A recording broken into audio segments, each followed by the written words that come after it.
One of one. Track and field, swimming, basketball, football, tennis, hockey, car racing, whatever it is. One of one. Jiu-jitsu, all that other crazy shit. One of one. I'm one of one. GNC, you know why we made this happen? The best only want to deal with the best. To GNC, I really want to say thank you. And to all the employees, all the people that's behind the scenes, thank you. I look forward to working with you guys. Not just 1 year, not just 2 years, but a lifetime. You know what it is? One-on-one. We the best by far. GNC. Sit down, chill out, you know, that's what we do. Let's now go to the 3rd floor. Rooftop. Swimming pool. You can sit down there if you want to. We can have a barbecue, it's whatever you guys want. Nice sitting area, beautiful beach. So now what I'm gonna do, I'm gonna go sit down with my cameraman and I'm gonna check. You know, the fight is boring, like, that's not the fans are expecting to us. I mean, as a fighter, if I'm a fan, of course I want to see a good fight, like changing fight, not a passion show. Manny Pacquiao didn't speak with anger. He spoke with sorrow. He said Floyd Mayweather is not chasing greatness anymore. He's chasing paychecks. According to Manny, every time Floyd walks back into the ring, it isn't to etch history, it's to cash history out. Pacquiao believes a fight with Terence Crawford wouldn't be about competition, but about greed dressed up as boxing. And in Manny's eyes, that strips the fight of its warrior spirit.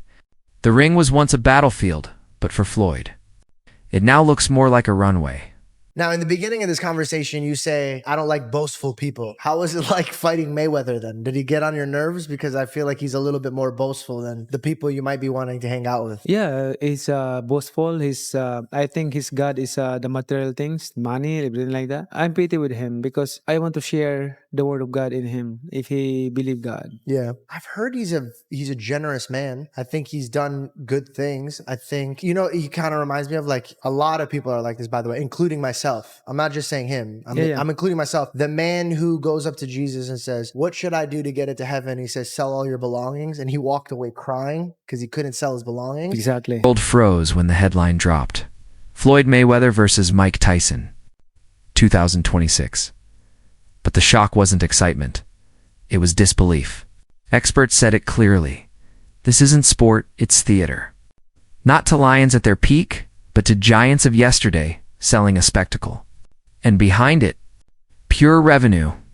This event is said to be Floyd's warm-up before a potential showdown with Terence Crawford. It's a reminder of what boxing is turning into. Less about legacy, more about money.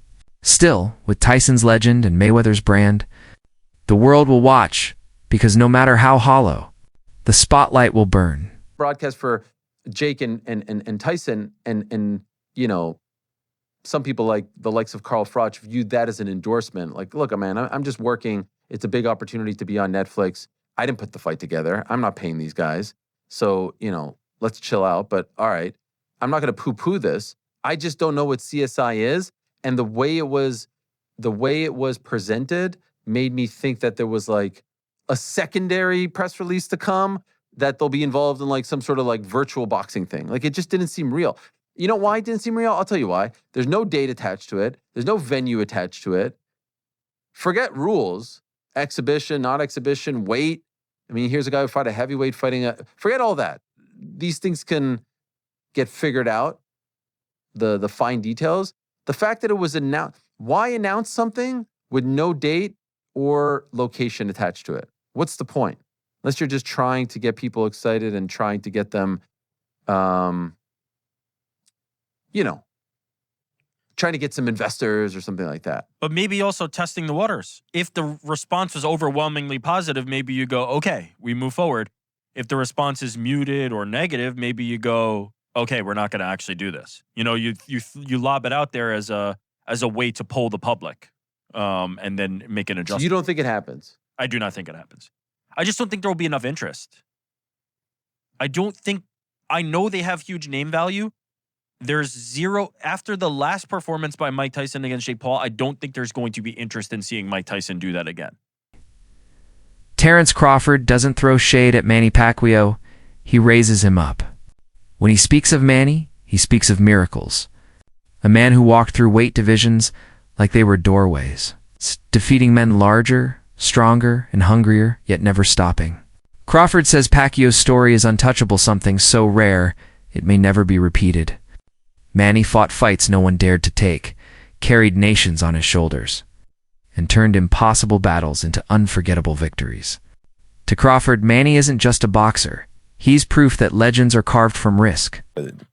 Man, a generational, talented fighter. Like, he's accomplished what no other fighter is ever going to accomplish.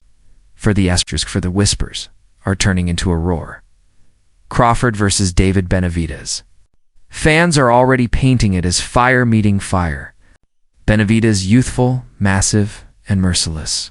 Crawford disciplined, dangerous, and undeniable. If this fight happens, it won't just be a match, it'll be a storm. No contracts yet, but the world is already debating, already dreaming. Because people don't want exhibitions, they don't want gimmicks, they want danger. They want risk. They want warriors who bleed for legacy. And this fight, it could be exactly that. Shocked the world, not me, but shocked the world. This past Saturday, Mexican Independence Day weekend, what he took on and defeated another first ballot Hall of Famer, but he essentially jumped up 3 weight classes, technically 2, from 154 to 168, but only had 1 fight at 154 last August against Israel Majimov. Terence Crawford defeated Saul Canelo Alvarez, who is a 4-division champion, 2-time undisputed super middleweight, and the reigning, at the time, super middleweight world champion, undisputed world champion. And Terence Crawford beat him handily and convincingly.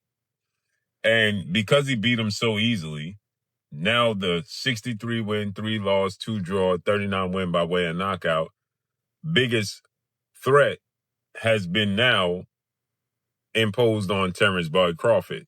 And that's the Mexican Ecuadorian monster, David Benavidez, who is a 2-division undefeated world champion, is the 2-time WBC super middleweight and reigning WBC light heavyweight, 175-pound champion, who has a record of 30 wins, no loss, no draw, 24 wins by way of knockout. He stands 6'2" with a 75-inch arm reach. This is a fight that David Benavidez has been calling for Canelo Alvarez when he was at 168, and Canelo Alvarez strategically maneuvered around him. But Canelo Alvarez is 5'7", with a 70-inch arm reach, started his career at 147 pounds, made his real name at 154 pounds. He's not a big guy, okay? And styles make fights. Benavidez is 6'2" with a 75-inch arm reach. His last fight at 168 against Demetrius Andrade, he rehydrated to 193. So he's a big guy. Canelo Alvarez probably rehydrate to 182, maybe 185 max, right? He's not a big guy, right? Hackett looked at Crawford's victory over Canelo Alvarez and spoke with awe. He called Canelo the shark of boxing, dominant, feared, untouchable. But then came Crawford, and he didn't just swim with the shark, he dragged it out of the ocean. That moment, Hackett said, flipped the map of boxing. Crawford became the new predator at the top of the food chain, the man every fighter fears. And the question that remains is chilling. If Crawford dismantled the most feared fighter of his generation, then who is left brave enough to stand in front of him? Because you got to remember, Canelo is the guy right now in the sport that's supposed to be the man, you know, big bad wolf. You beat him, you the wolf. Now it's like, you know what I mean? Like, all right, who else I'm going to fight? You beat the shark, you beat the wolf. Right. Damn. Like, you know what I mean? Ain't no more ops out there. It's ops out there, but who gonna make them really want to get up? That's the shit got to make sense. Like you said, you beat a shark, and then you beat a wolf. Yeah. But there's the monster. Yeah, yes, but that's like a real monster. Bro, that's to me, it don't make sense. But that's what what monster. Yo, is that proof? All right, we got the legendary Pape in the building. Legend. Sure, man. But what makes sense? Like, what makes the most sense? I know you said get a line of suits, Brooks Brothers. Yeah, You know what I'm suits. Your line of suits, get your money. Go ahead and get the easy money, bro. You ain't got to sweat no more. What's up? Not saying you ain't got to work. You ain't got to sweat. What's happening? He's paved a career where he could sit down at a table and get this money. He could come out with a Terence Crawford series now, just doing whatever he like to do. People gonna watch it. Nobody, the fighting part, people don't understand what it's like to be a fighter. A lot of times fighters really don't be interested in certain fights. It's cause when a guy see himself up here and then is fighting a guy down here, it don't interest him. So therefore, when he train, he not gonna really train. He gonna train, but he not gonna train. He not gonna listen. He gonna feel like his coach taking it too serious, and he's like, man, this ain't even that. But your coach like, listen, you could get fucked up. I'm telling you, you don't want to listen. Then you go in there and fight that guy. Then you get. I seen it happen. Analysts can argue about many things, but not this. Terence Crawford's demolition of Canelo Alvarez wasn't just a fight, it was a declaration. Even before he had silenced critics by crushing Errol Spence. But Canelo? That was the mountain nobody thought he'd climb. Yet Crawford didn't just climb it, he crushed it under his feet.